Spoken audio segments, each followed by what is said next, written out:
Welcome to Paddling Adventures Radio. I'm Sean Rowley, and with me is Derek Specht. Hello.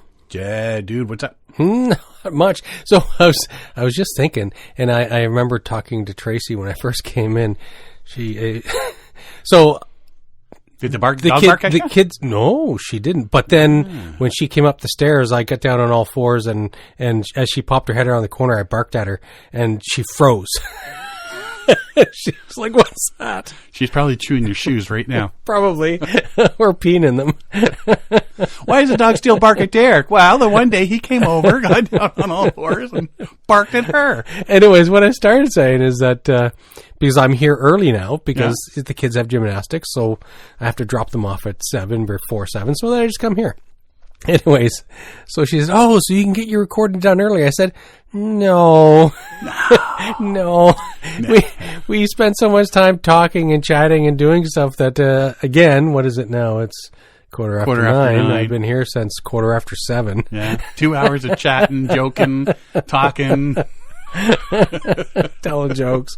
Yeah. Hey, what good stuff did you get on social media this week? Showing each other like a couple of 2-year-olds or something. Exactly. Stop me if you've heard this one. But imagine, I could already be home if we had cracked right down and recorded right away. But then what fun would that be? Right? You got to be home early. Yeah. Well, it would be nice to get to bed early and sleep. You can sleep when you're dead. I'm going to be dead because I'm not sleeping. Chumps. Sleeping's for chumps. Yeah. Saturday, I was supposed to, or Sunday was supposed to maybe go out for a paddle. What was the weather like on Sunday? It was really windy. Super windy. It was the day after that nice snowstorm. Yeah. So all the trees would have had snow. The banks would have had snow. The sun was out. It would have been a beautiful day on the water in the 500-kilometer-an-hour wind. Yeah. Yeah, it was really, really windy. So we put the kibosh on that one. There's big waves coming in. We this week I'm looking down on the waterfront because my work is right on the waterfront, and all the chain link fence is just sheets of ice. Yeah, it's not chain link anymore. It's a solid fence. Yeah, it's been a couple of I think about 4 days now of really high winds. Yeah. But we got snow now, ice. Yeah, exactly. Yeah. Woo! I got a package in the mail. Oh, yes. Jeff's Maps. I ordered Jeff's Maps. I was pouring through or not them. Jeff's Maps, sorry. Maps by Jeff. Maps by Jeff. That's going to be... Sorry, Jeff. That's going to be something to get out of my brain because we've been calling that for years. Like Skydome Rogers Center. It's like, right? Still the Skydome. Yeah. Rogers Center, Scotiabank Center, or whatever it's called now. ACC. Yeah. We got the Maps by Jeff. All 5 of the Algonquin maps, and they're pretty cool. They're nice maps. They're really nice maps. Yeah. I haven't ordered them online because I plan on getting them from him at the Toronto Outdoor Adventure Show, whatever it's called. Yeah.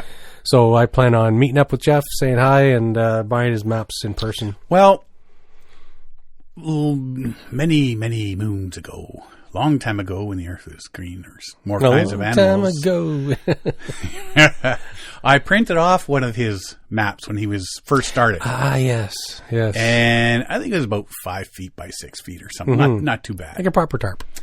And when you buy Maps by Jeff, formerly Unlostify, he sends you a link where you can download all the 5 maps that you bought in digital format, which is great. And you can download the full-sized map. So I threw that into Photoshop just to see if I took this to work. What would it print out as? What would it print out as? And I looked at 150 ppi, was like 16 feet by 17 feet. He's got a lot of data depth. Yeah. So, like, there's... oftentimes when you look at a Canoe Routes map or something, you zoom in, depending on the quality or whatever, it gets all pixelated. His maps don't pixelate. You have to, you can zoom in a long way. But there's the watermark on the big map. Yes, that's hilarious. So I was zooming in, I'm looking, what's that? he actually has a watermark with your name on it. Yeah, when you buy the map, he gives you a digital copy with your name digitally imprinted. Mm-hmm. That's pretty cool. So that's brilliant. What's on those? Because there's the what are the lines on a map? Oh, long lines? No, the depth, the height, and yeah. Why am I just totally blanking on that name? That word. Topographical markings. And I'm thinking, what's on that? So I zoom in on these two hills next to each other, and it's my name. So then I'm scrolling across them. There is my name again. There's my name again. Okay, this is my map. Yeah, this is my map now. No mistaking it. So yeah, maps by Jeff. Got all 5 of them there and ready to start planning some trips. Awesome. Mm-hmm. When is the Toronto Outdoor Show? February 23rd. That's when I'll get my grubby little fingers on my own set of maps. Grubby fingers on it. I don't know if I can wait that long. Sure you can. No, you can't. Order them now. Oh, he's had to do a second printing. Yes. Yeah, we were chit-chatting there, and he said he had to do a second printing. He thought all the maps that his first printing would last until the end of the year. Yeah. And he says he may not even have enough to go into last to the beginning of paddling season. So he's already had to order, which is a really good problem to have. Mm-hmm. I better order more so there's more to have. Yeah. So, if you're looking to get yours, you better get into... Well, everybody knows it's a quality map. They've seen the quality of his work previously on previous maps. And so when this one... People have been waiting for this one to come out for like 5 years. Oh, and you see there's even articles about him like in the Ottawa newspapers, Toronto newspapers. Nice. Yeah, they're hitting him up pretty good. So nice. Good on him. Mm-hmm. Other thing making news, and we've been following this for a few years now. Yes. The Klamath Dam. Nation's largest dam removal project. The U.S. Project is reaching a major milestone this month as work crews release the water behind 3 dams on the Klamath River. Because there's 5, right? Yeah, there's 6. Is it 6? I always think there's 6, and they're removing 4 of them on that river system.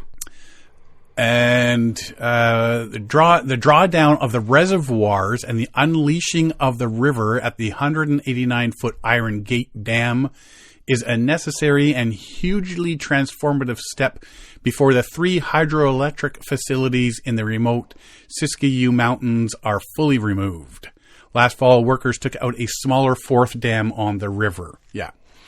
Deconstruction effort is the culmination of a decades-long push by Native Americans, environmentalists, and fishermen to bring the 250-mile Klamath River back to its natural state. And we've talked about this in other episodes because we just found it so interesting. And I mean, you're talking with the fish, and you're talking the environment, and you're talking different types of. It's not all going to be whitewater rafting. Wasn't there a film on it in the Paddling Film Fest of 2023? Was it last year? Yeah, last year's. Yeah.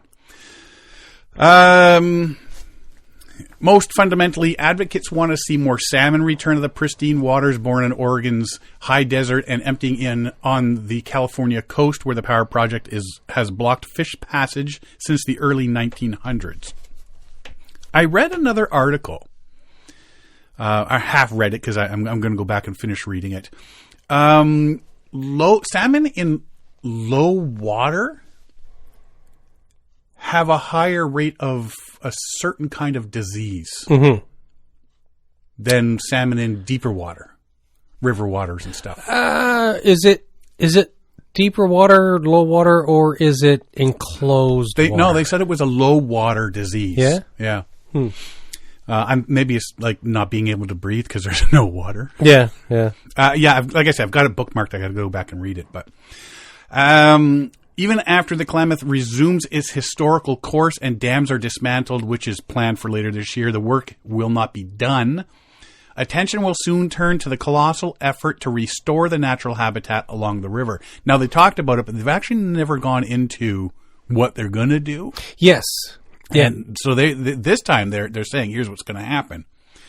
The restoration continuing through at least the end of the decade, so like another 6 years, focuses primarily on revegetating 2,200 acres of land that will be newly exposed when the reservoirs are empty. All those muddy banks are going to be It's going to be fertile soil, too, so Yeah. these plants should grow quickly and well. Yep. More than 17 billion seeds are slated, that's billion with a B, slated for planting alongside 250,000 trees and shrubs.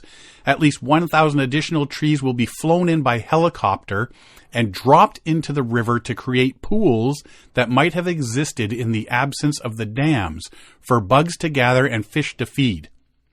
Okay, the fish to feed I can see, but like you're just making like mosquito housing here. Like we could do without that. Somebody send these people a message. This week, planting crews were already preparing to descend on the shores of the retreating waters at the Iron Gate Reservoir above the Iron Gate Dam to scatter acorns in the still soggy lake bottom. Well, you might as well use the water that's there, absolutely, right? yeah.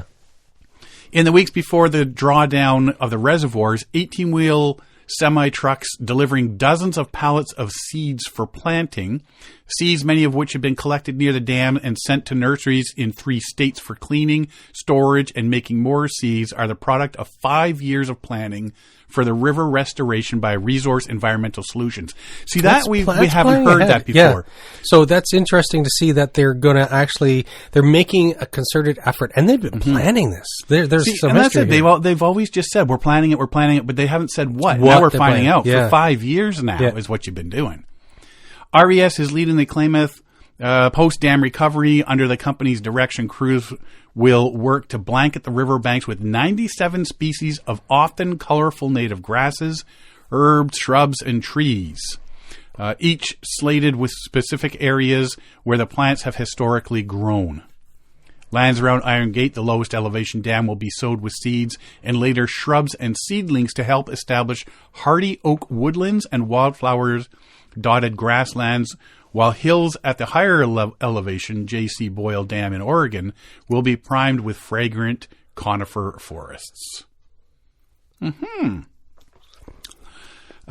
of those on the front lines, and they talked about the indigenous groups and all that, many of those on the front line of the restoration are members of the Yurok tribe who view the work as intensely personal.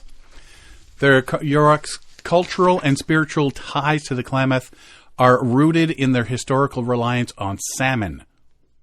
As many as 1 million Chinook salmon once swam from the ocean up the Klamath each year to spawn, but the annual migration now counts less than 10% of what it was. That's a huge number. Yeah.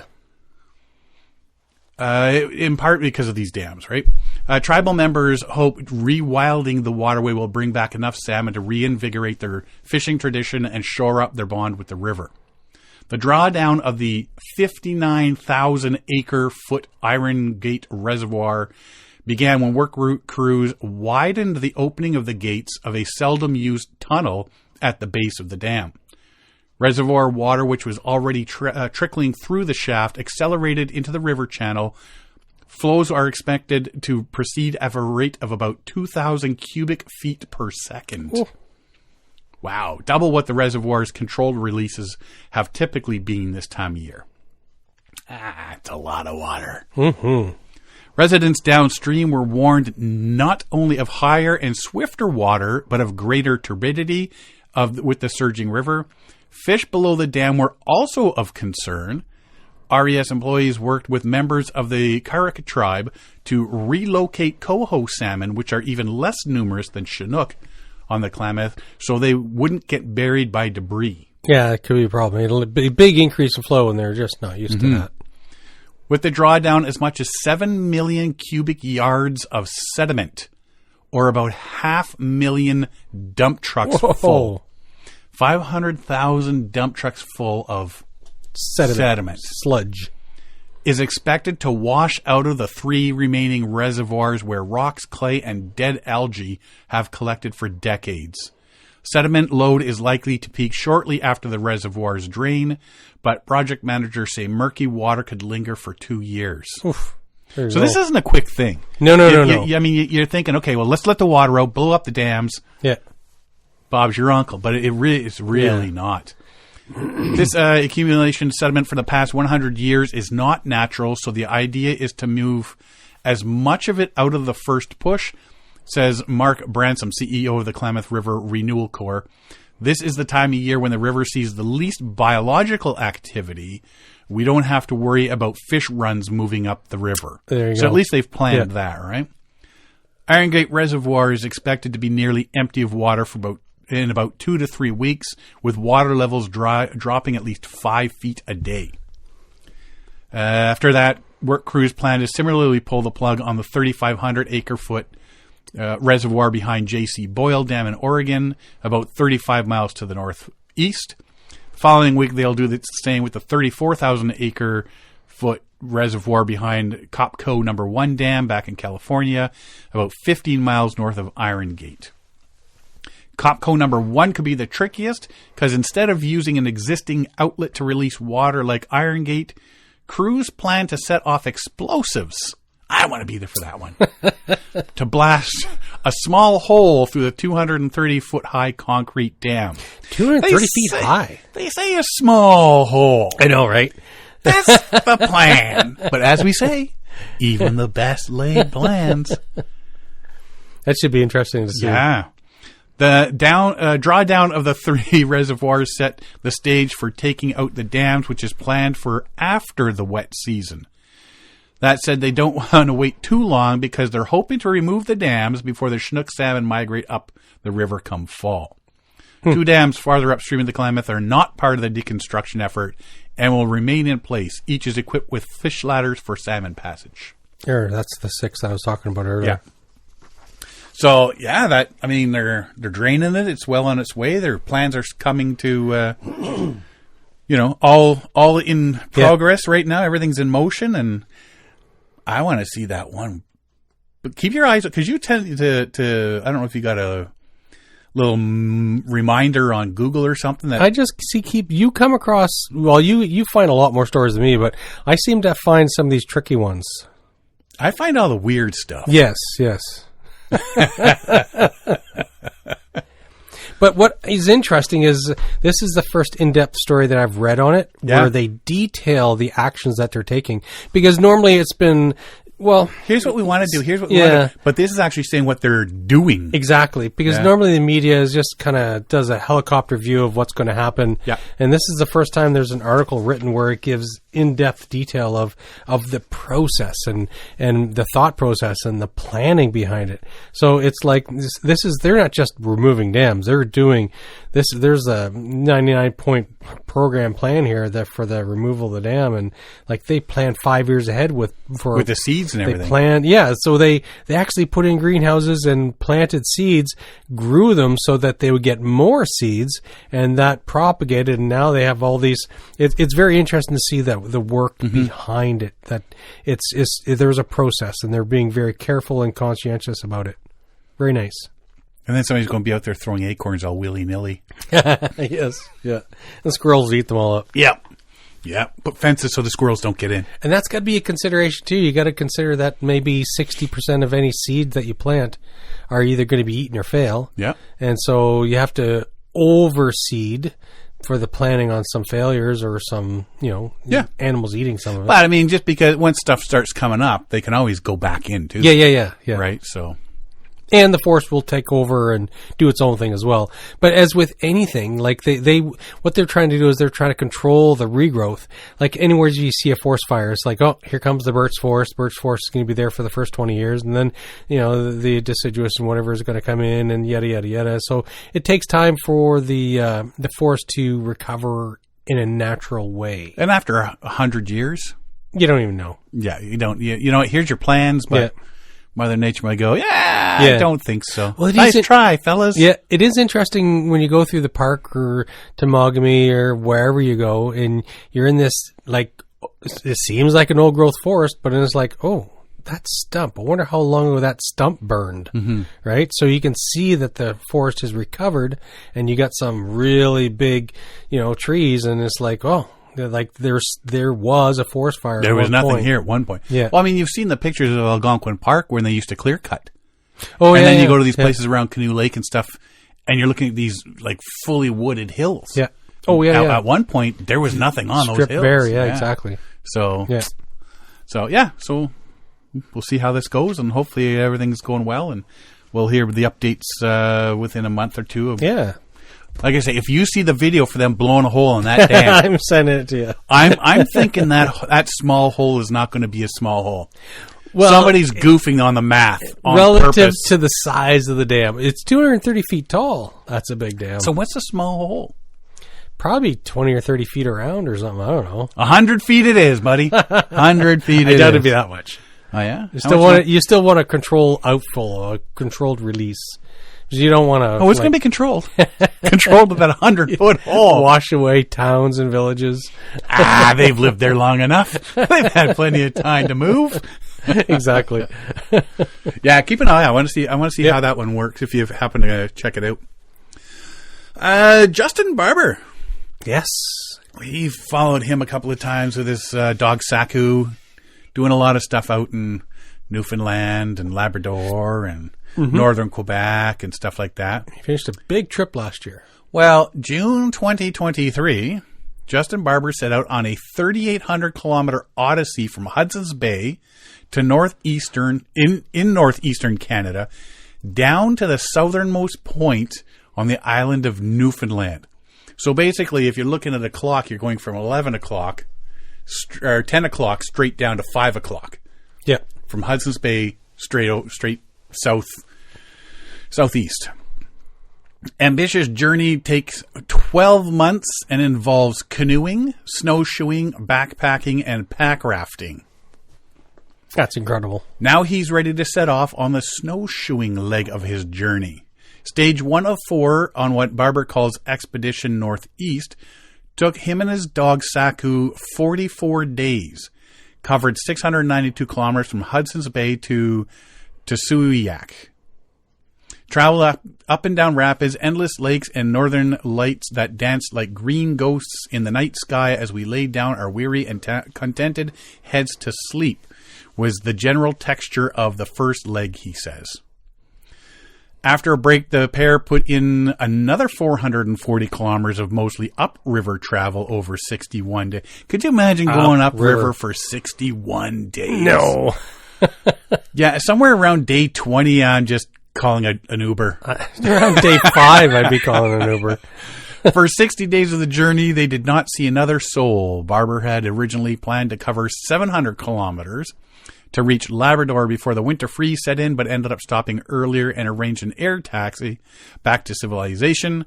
But rather than go home, he spent 6 weeks, for the 6 weeks, he lived in a bush tent outside a small northern town. Oh.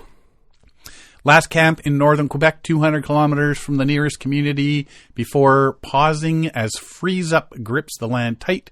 Continuing the fight, which got riskier by the day, was unnecessary. Oh. As part of the original plan, I'll be going right back there, properly outfitted for the subarctic winter when ice conditions are safe, he writes. Oh, there you go. Barber headed back to his camp without Saku.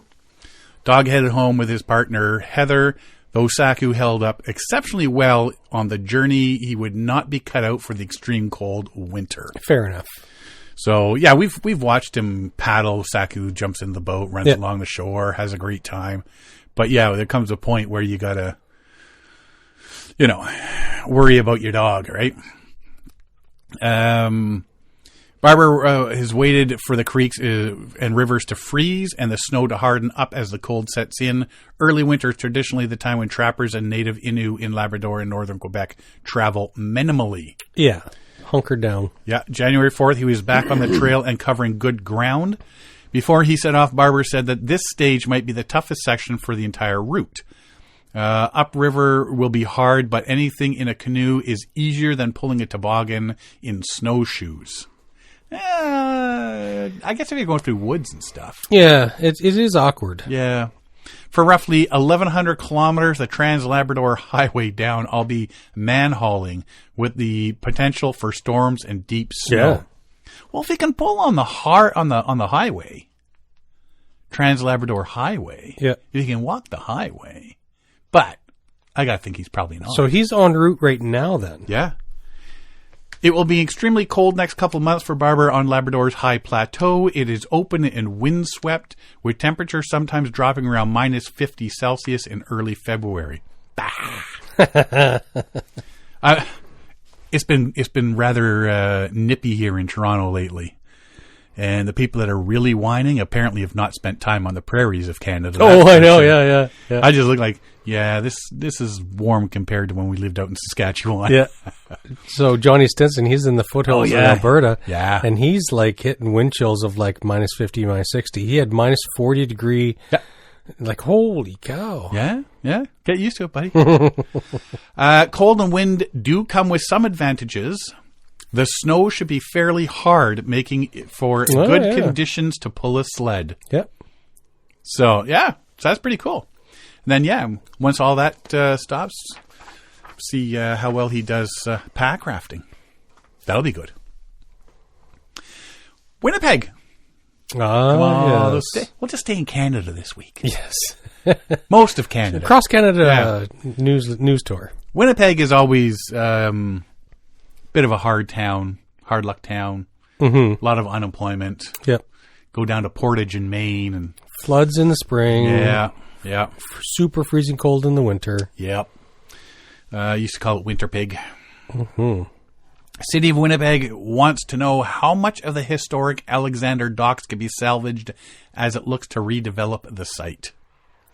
There's a lot of cities that are either just tearing out stuff or trying to revamp it for tourism, recreational use, and that sort of stuff. Oftentimes it's for some of these public projects to renew and renovate and keep things up to code. It's very expensive. And anything done by a city, of course, the contractors are going to pad their quotes. Mm-hmm. So you can see why it's difficult to do this, but still, for the delays for saving this dock is kind of shocking to me. Yeah. A request for proposals on the city's website is seeking a contractor for an engineering assessment that would identify parts of the current dock structure that can be used with the objective of establishing a docking facility suitable for public use, including for mooring, recreational watercraft, and launching canoes, kayaks, and paddleboards. Contractor would also make recommendations for the partial or full demolition of the dock, which was built by the federal government in the 1920s.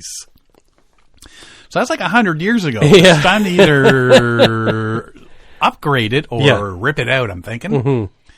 Councillor Sherry Rowlands, chair of the city's property committee, says the plan, as part of the downtown recovery strategy that was launched after the COVID-19 pandemic, set aside money for the Alexander Docks, really envisioned it as being that connected riverbank dock to our tourism center all along the river.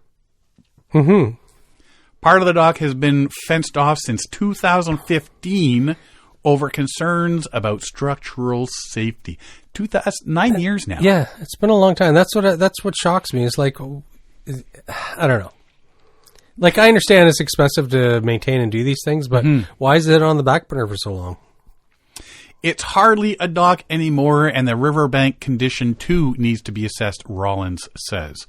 City's COVID-19 recovery strategy set aside $600,000 for the project. Yeah. She says the city hopes that will attract funding from other parties.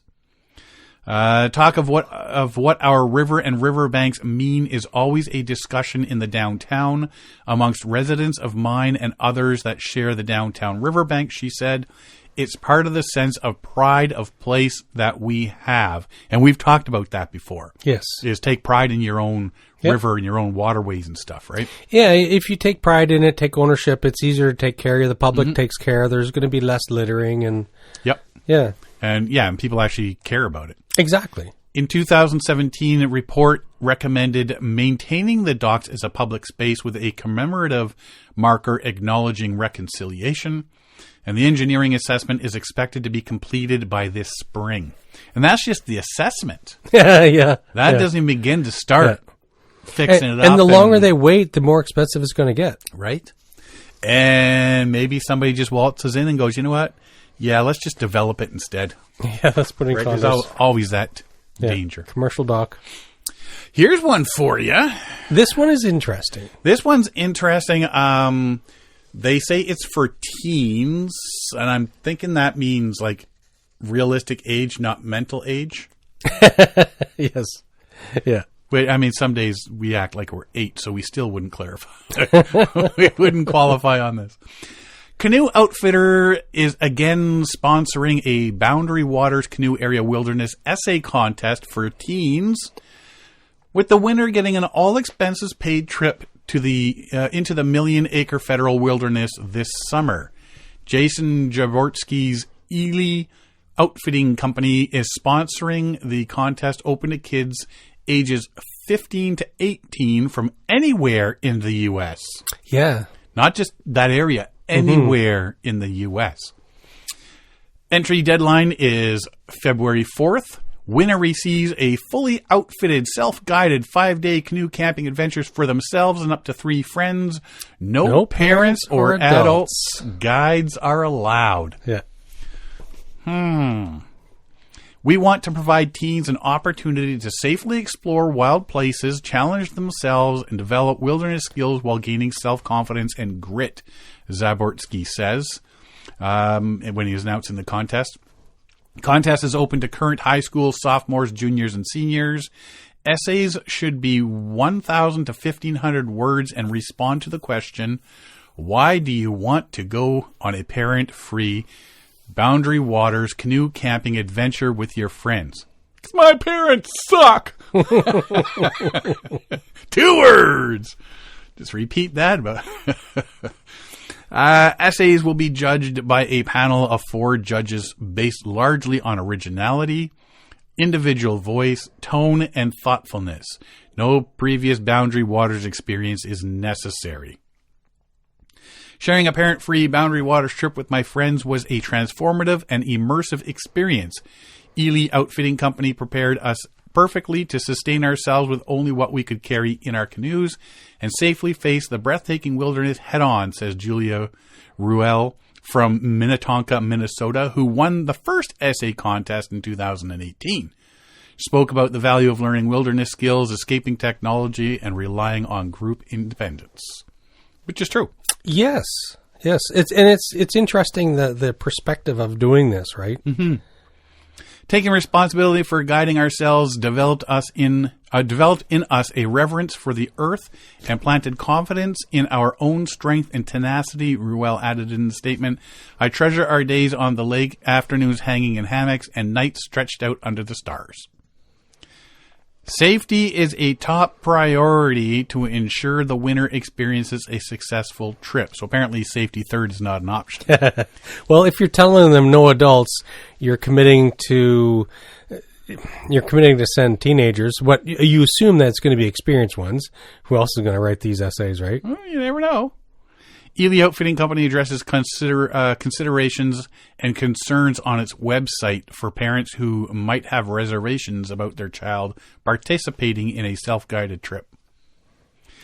Can you imagine if one of these kids actually wrote it, won it, and didn't tell their parents? Oh, by the way, yeah, I'm going out next week. I'm going camping. Yeah, I'm going camping, yeah. Winning outfitting package includes high-end gear like ultralight Kevlar canoes, backcountry tents, specialized trail meals, maps, and an emergency communication device. Everyone who enters the contest will receive a $50 coupon good towards outfitting packages and equipment rentals at Ely Outfitting Company. If you want more details on this, go to elyoutfittingcompany.com/essay contest.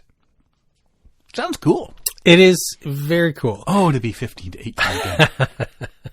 It is, with how litigious they are, it is risky to send 15 to 18-year-olds. But you know what? This is one of those growing opportunities for kids who are interested in the backcountry. Mm-hmm. Yeah, like you say, like those are the ones that are probably going to write these essays. Yeah. Because they want that trip and they want to go back there. And yeah. Party! And it gives them a sense of control over who's going to win it by, what's put into the essays and so on. And so if they sound like idiots, it's like, okay, these ones, they're not going to win. Why do you want to go on this trip? So I can learn to throw an axe in the backcountry. Yeah. Yeah, all right. That's a winner. Yeah, we're not, maybe we'll put him in the maybe pile. Did you know Toronto has a man-made river? Well, I think I sent you a map. There's a map I've come across multiple times over the past 6 months, and it's been shopped around different perspectives. But do you remember me sending you that map of the hidden waterways and hidden rivers of Toronto? Mm-hmm. So there's a lot of underground, like a lot of these things are just now inside culverts, underneath buildings, underneath streets. And but this one here is a bit bigger than your average little brook or stream that are being put under this concrete. Yeah. Toronto is on the cusp of an infrastructure achievement of epic proportions. Rerouting the Don River through a new artificial delta in the ambitious $1.25 billion Portland's Flood Protection Project. Project to reshape the Portland's area including a brand new artificial island. That's interesting. Yeah, didn't we just make like a giant pond downtown? That's true. Like, what more do they want? A project has since captivated the public since work began in 2016. Interest has only wrapped up in the year since as the serpentine 1 kilometer long river course progresses. Waterfront Toronto has been sharing video updates of the river's formation throughout the project's construction, releasing another glimpse into the progress of the human-made waterway this past Wednesday. Latest look at the new Don River mouth takes viewers on a trip along the new waterway as it will appear to canoers and kayakers. And these new waterways, I've been wondering, it's like there's some really fancy bird nest like bridges that they're putting in place. Mm-hmm. This is part of that the Don River project, the Portland's area. Yeah. Though the river mouth remains dry for now, large dams at the Keating Channel to the north and Toronto Harbour to the west will be removed in phases to allow a slow flooding process. The first phase of this process was recently completed when crews flooded the Don Greenway, a spillover outlet that will discharge the river directly to Lake Ontario during storm events.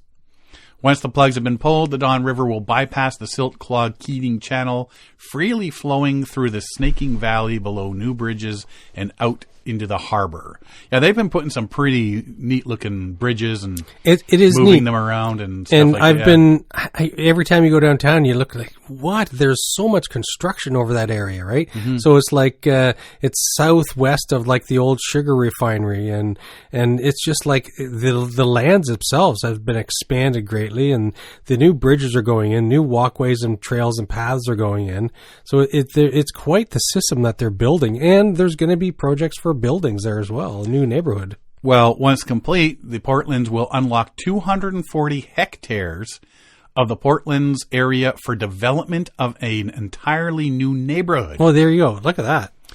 These vast formerly industrial lands sit on a floodplain that will be eliminated once water flows through the new valley. The rerouting of the river unlocks these lands for what is expected to be a wave of new development to transform the mostly untouched but soon to be sought after area of the city. So is it going to be houses or is it going to be sky rises? You hope. Well, I don't know. I don't know what I hope for. I don't know what would be best in the area. Yeah, work on the Portlands has lasted the better part of a decade, though it has not developed the same work problems and negative reputation as other long-term infrastructure projects dragging on in the city. Metrolink, Subway. I know. Waterfront Toronto has stuck to its timeline and projected cost estimates. It seems on track to complete the impressive project in 2024 as planned. So it should be done this year. You mentioned Metrolinx. That project is like a $16 billion project. Mistake. What? Yeah, mistake. Exactly. But this one here, 1.25 billion Portland's flood protection. This is, and you know, it's heavily needed. Like every time we get a heavy rainstorm, there's lots of flooding and lots of issues and washouts. And so I guess it'll be good if hopefully it's as good planned as they hope. So does this mean we're not going to see cars parked under bridges downtown Toronto with water up to the windows? In the Don Valley, that'll still happen. Good, because that's pure entertainment. Not for the people it happens to, but for the rest of us. I'm running down there with a canoe next time. But yeah, I mean, like I say, they're talking about, better spots for canoers and kayakers and everything down there. So it'll be interesting to see what they do develop in that area. Like, I assume there's going to be, like, they're building up parkland. You're going to be able to paddle these rivers and water courses. Like, obviously, a lot of the redirect will be underground. But once it pops up above on the surface through the Portlands, it should be interesting to see. You're going to see some trees and grass and open areas and new waterways and water courses, and you're going to be able to canoe and kayak in the area. I'm looking forward to seeing the end result. Alan Drummond's probably already got plans. Oh, I'm sure. He's probably already got it mapped out, launch areas, dates, times, people he's going with. Exactly. Yeah, we know it. Speaking of floating down rivers, every year they have the Float Your Fanny Down the Ganney. Yes. Out Port Hope way here. We keep talking about east of Toronto. But we're always elsewhere. Yeah. That's usually, I think, the weekend at the Ontario Backcountry Canoe Symposium, right? So that's why we can never get to it. But that doesn't happen anymore. This is the first year without the Canoe Symposium.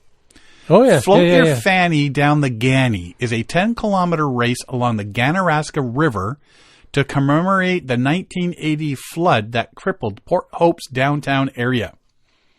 2024 running is on Saturday, April 13th, 2024, which would have been the same day as the Canoe Symposium had it been happening. Float Your Fanny Down the Ganney will be taking place this year. However, it will be a little different for 2024. With the current closure of the Sylvan Glen Bridge, the committee has spent the past few weeks reviewing all possible launch locations for the event. There is just no solution along the river capable of hosting the large logistics and parking undertaking that is the crazy craft start. Yes. So part of it is people, there's people that'll get in their kayaks or canoes and all that and go booting down rafts and stuff, booting down this 10-kilometer course. But another part of it is the crazy craft. So you build whatever floats to float your fanny down the Ganney. Yeah.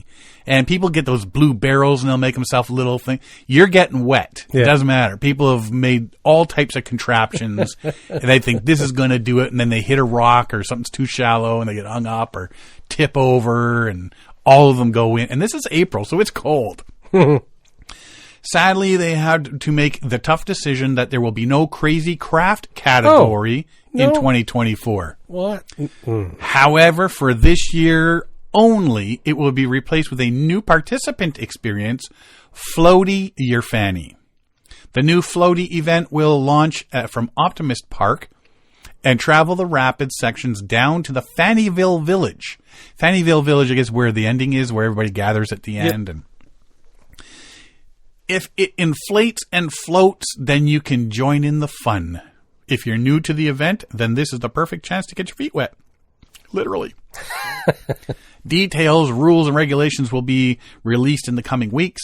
The Float Your Fanny tradition began over 40 years ago when the community rallied together to show resilience in the face of a natural disaster affecting the town.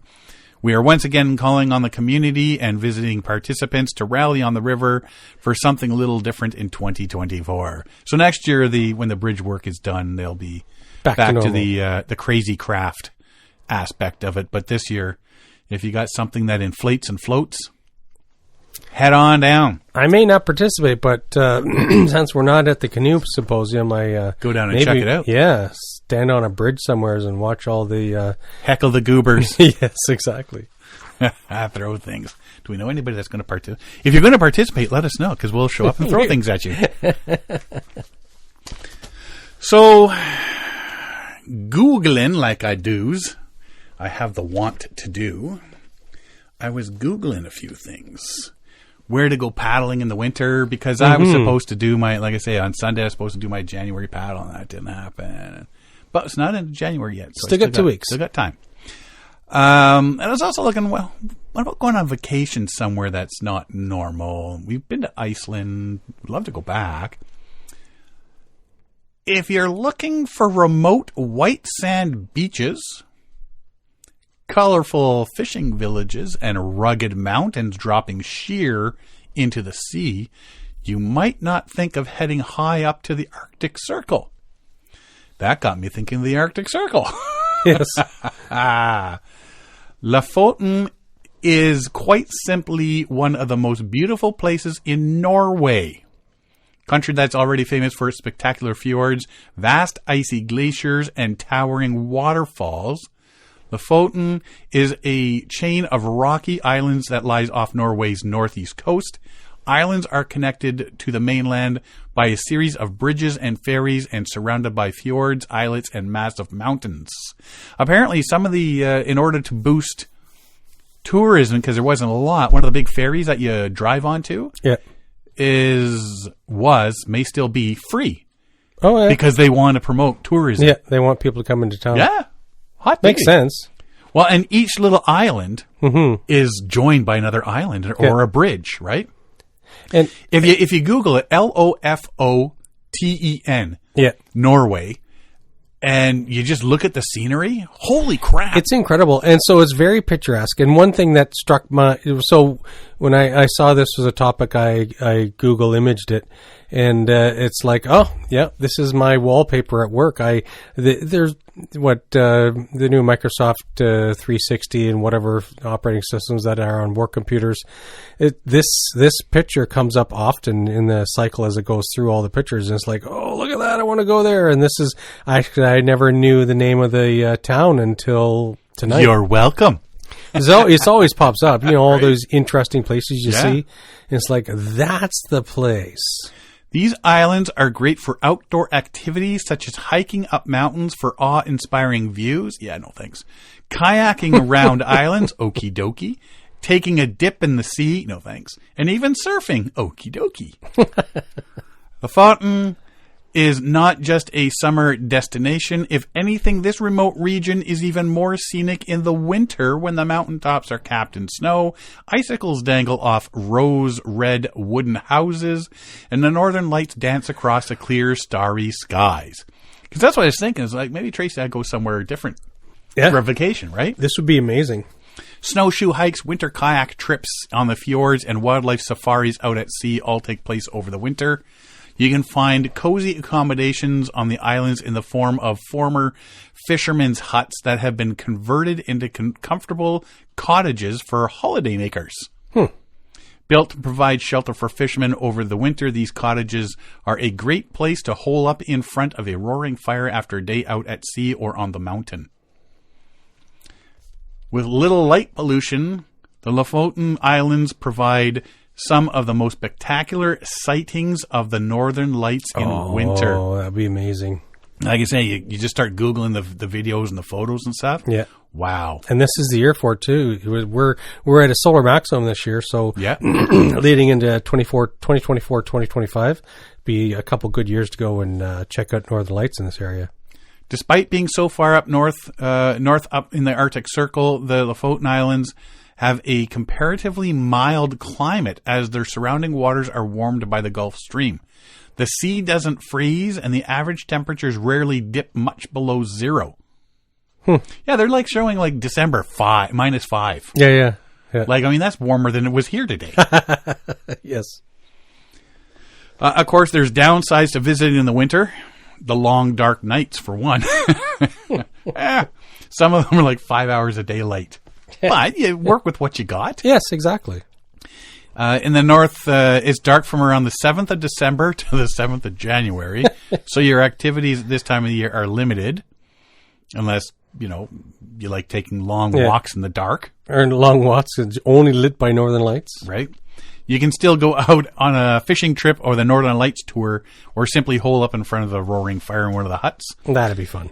If you're visiting in winter, you'll have to balance the hours of daylight with the average temperature and decide which tours you want to do. It's worth noting also that the length of the days change very quickly this far north.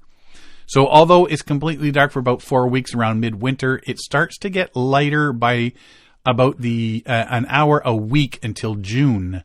That's a big change. Yeah. Then darker by about an hour a week until December.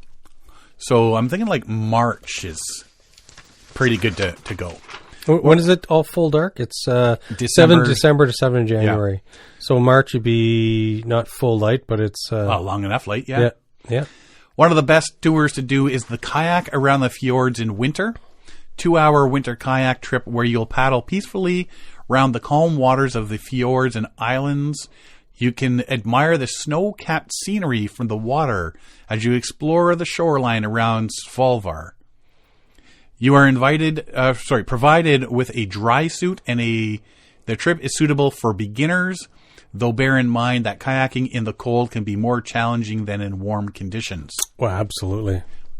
When you're not heading out paddling, there are other things to do. You can head out in the wilderness with the experienced photographer who can help you get the best pics of the spectacular northern lights. Ooh, guided photo tour. A 4-hour tour. It's not the 3-hour I was tour. just thinking that is like 3-hour tour. You'll learn all about the Aurora Borealis and drive out to where you can get the best views. Take a silent tour of the Trollfjord in this electric catamaran. Wow, look at that. One of the most environmentally friendly ways of seeing the fjords without disturbing the wildlife that lives there. Or learn about the life and traditions of the Sami people on a fascinating 5-hour trip to a Lapland reindeer herd. I would go do that for sure. Now, I've seen them do this where they'll actually be on skis behind a reindeer. Yeah. Yes. Oh my God. Like, sign me up. Where are you going? Well, we're going kayaking. And then, because there's got to be some, like, you know how you got pack rafting? Yep. Where you can backpack so far and then you raft back. Yes. Yes. I wonder if they got, like, kayaking to so far. Yeah. And then you get hauled by a reindeer back. Throw the kayaks on the back of a trailer or wagon. Or behind you or something. Yeah. Just tow that behind you. Tie the kayak to you. Yeah. And then you hop on skis and the reindeer Yeah. hauls you in that kayak like 10 kilometers up the river. And then you paddle on back. And by the end of the day, I mean, it's night at that point. Yeah. Oh, the fun you would have. I know. But, I was looking at this and I'm thinking, well, that's definitely something different for a holiday. It would be. We should go together to bring the wives. Huh? That sounds fun. It does. I'd love but if anybody's looking to go to Norway. Yep. If anybody's been here and done the kayaking stuff. Let us know. Like I said, just Google it and check out the scenery for the kayaks. Like, holy jumpins. I'd love to do that there. Absolutely. That'd be awesome. I got one more thing here. Something that I've thought about. Apparently you haven't. Not until you mention it. It's like, oh, yeah.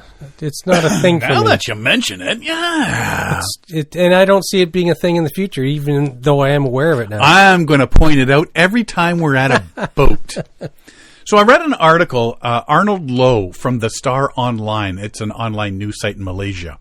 Because that's what I do. I read, why read local when I can read something over Malaysia? Yeah. He says, I groaned as I approached land. The riverbank was such that when my kayak landed, I needed to get out from the right side. And I really hate that. I don't know. Yeah. I flounder like a clumsy oaf every time I must get out from the right side. The left side of the kayak has been where I have been getting in and out since day one. It doesn't help that getting out a riverbank on a slight hassle once we line up with the bank. We need to get out quickly before the river current pushes our kayaks out of the ideal position. To add to the complication, our legs tend to become a bit stiff after sitting the kayak for hours. Absolutely. So bolting upright is no easy feat. Some paddlers' legs even fall asleep. If that happens, move your legs to decompress the nerves a couple of minutes before landing. After my recent ungainly, artless riverbank landing, and when I do stuff like, because I know it, I say, man, I'm sure if anybody videotaped that, it looked like a dog trying to hump a football. What is that guy doing? Right? The question of why I detest getting in and out from the right side kept popping into my mind. Then I realized parallels. People mount horses from the left side too. Motorcyclists invariably get out from the left. Cyclists climb on from the left as well. And when I started reading this, I'm thinking, yeah, when I think about it, the majority of the time, unless like I say, I'm at a dock, where the direction we're going points, one direction where the right side of the canoe is against the dock, I get in on the right side. But majority, see, with my canoe though, it doesn't bother me getting in left or right from the canoe. I can do either. Yes, I prefer getting in from the right side of the canoe, but my kayak, I always get in from the left side. Just like he's saying. Yeah.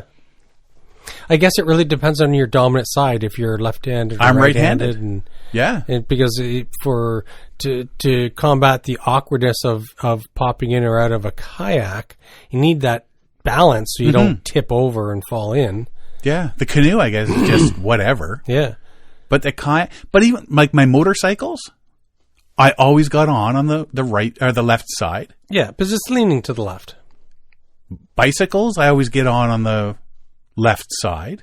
Yeah, I'd say most of the time. Canoe, like I say, canoe doesn't matter to me. Most of the time on the canoe, I get on the right side. But that's the only weird thing. For me, it's how you've landed, or like to get out or get in. Like it's if you're, like say you're coming along a shoreline going right to left, then you're going to nose in at like a 45-degree angle and sidle up to the shore on the right side of the canoe. But if you're going the other direction, it's naturally going to be the other side. But see, I will pass a portage. Like if I'm in a canoe, I will the kayak, I will pass the portage and turn so that I come back to the portage with the landing on my left. I don't do that. Yeah. Like if I'm heading if the riverbank is on my right, when I come up to the portage in a canoe, I'll leave it there. But if I'm in a kayak, I'll spin so that the landing ends up on my left. But see, it is like I said before, it's what you're comfortable with, because of you need your dominant muscles, your dominant side to control the tilt and whatever of the kayak as you're in and out. I do everything right-handed. But I do the kayak left-handed. That's strange. Mind you, I play hockey left-handed too. Oh yeah? Yeah. Kickstands of every motorcycle and bicycle are also on the left. It says, I went on a chat group and asked around. A lot of kayak fishers told me they instinctively get into their kayaks from the left, whether they are right or left-handed. Only 2 paddlers said differently. One said he could get in and out from either side as needed, and the other chose the right side because his kayak has a rudder and the steering toggle is on the left, getting in the way. Yeah. I went on a cycling chat group too, and something like 99.999% of cyclists climb on from the left. Sonia Tan, who is both a mountain biker and road cyclist, said she has been climbing onto her bikes from the right for as long as she can remember. Her first bike was a small kiddie bike with dual training wheels. She climbed on from the right when she was 7 or 8 and has been doing it ever since. Friends saw me getting on my bike from the right and asked how come. Only then did I realize that everyone else climbs onto their bikes from the left. Yeah. After much reading, I learned that this global left side tendency is centuries old. Oh. About 90% of the world population is right-handed, and so cavalrymen wore their swords on the left hip to do a cross draw with their right sword arm. This made them favor mounting from their horse's left, swinging the right leg over the horse. Yes. If they were to mount from the horse's right, swinging the left leg up could result in their swords entangling with their saddle or their legs. There were exceptions. Horseback warriors from Alexander the Great were spearmen. Saddle had not been invented yet, and these men vaulted onto their horses using their spears, preferring the right side of the horse to favor their stronger right arm while vaulting. Interesting. Nonetheless, swordsmen and horseback became the regular warring strategy for thousands of years. to the point that today, recreational horse riders might find their horses getting skittish and confused if riders try to mount them from the right. What are you doing, man? Yeah, we got a weirdo over here, boys. Those who enjoy long-distance cross-country riding are said to train their horses to get used to being mounted from either side in case of emergency. If the rider's left leg is injured, for example, it will be necessary for the rider to plant the right leg into the stirrup first, and despite myself, the same would go for kayaking and many other outdoor activities. Case of emergency or just to be efficient, I need to be able to get in and out of my kayak smoothly from either side. It would be good to be ambidextrous kayak mounting individual. Ambi-mounter? Ambi-mounter, yes. Ambi-mounter.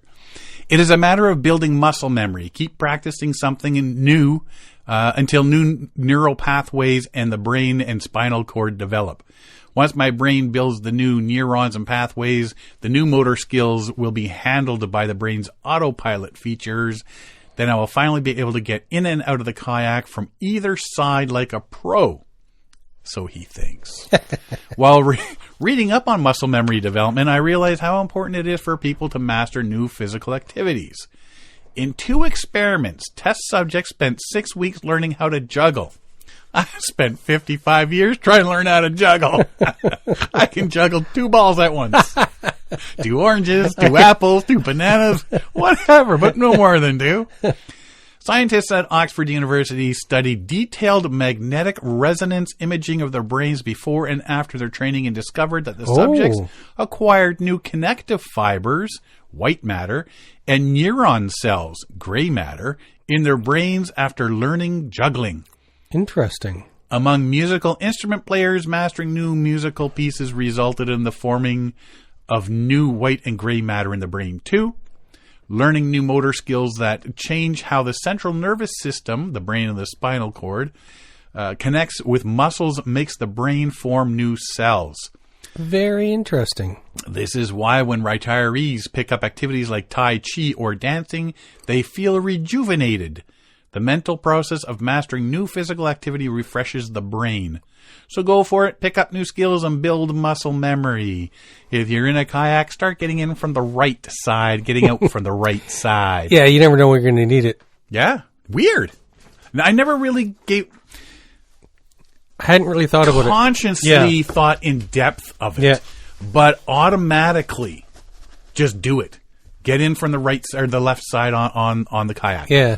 And you always push it such a way that even if I have to paddle to the right, it's pointing to the left till I get in, and then I circle around. Interesting. Now you know. I'm gonna have to put some thought into this. Because I know, like, now you're gonna put your boat in the water and just look at it going, should I get in from the left? Did I get in from the right last time or the left? Should I change it up? I'm going home. Yeah, neat, eh? Mm-hmm. Thanks, Arnold. Yeah, that's a head scratcher there. Because it's just something I've not consciously been aware of. Remind me never to go to Malaysia because there's too much thinking going on over there. Yeah, exactly. Yeah. Interesting. It's something, but after you start reading this, you do it. Yes. You hadn't really thought about it. It could have been reflexive. It's just it's like a tick. Subconscious. You don't know you've got a tick till somebody points it out. Yeah. Right? Yeah. And then you're, oh yeah, I do have a tick or whatever. Interesting. Now I'm going to be so confusticated next time I put my boat in the water. That's not a word. Confusticated? Yes. It is. Look it up. Should be a word. It should be. It's all confusticated. That's all I got this week. That's all I got. Really? Nothing to add. Nothing? Why not? Why not? Yeah. Alan Drummond, yes, Kingdom Outdoor Products, has been sending me a ton of videos of cars and skidoos and other motorized vehicular objects pulling things like kayaks. Oh, yeah? in snow and ice. Oh, I've been seeing some of these videos too. Yeah. Yeah. And he said, this would be fun. And I said, Derek won't let us use his old kayak. I need to sell it. $25. I'll take it off your hands and put it to good use behind somebody's car. Down hills. Wear a hole through it. Let's take it on the road. Well, that's what you do. People are going to look at you and go, man, that looks like fun. $10, you can have a ride. There you go. Right? It'd be paid off in no time. Yeah. Paid off. Whatever you're going to sell it for. Yeah. $5 a ride. Step right up. $5 a ride. Sign this waiver. Yeah. Do you want the jump or the flat area? Yes. Because knowing us, we're going to hit that jump and try to do some roll in midair or a flip or something. Good times. Alrighty. Well, if you want to find out more about us, you can find us at paddlingadventuresradio.com. We're on Facebook, Instagram, Twitter. You can download stream our episodes, iTunes, Apple Podcasts, Spotify, Stitcher, Podbean, Player FM, iHeartRadio. I've started putting our episodes on YouTube. So you get the static picture, but you can actually listen on YouTube because a lot of people apparently do that. And if you go to your favorite podcast downloading sites, and we're everywhere. Or you can just go to the episode page at paddlingadventuresradio.com. You can stream or download all our episodes there. Tickety-boo. Which is a word. Tickety-boo. Yes. If you enjoy the podcast, please share it with friends, family, and fellow paddlers. I want to thank everybody for listening this week. I'm Sean Rowley. And I'm Derek Specht. We'll see you next time.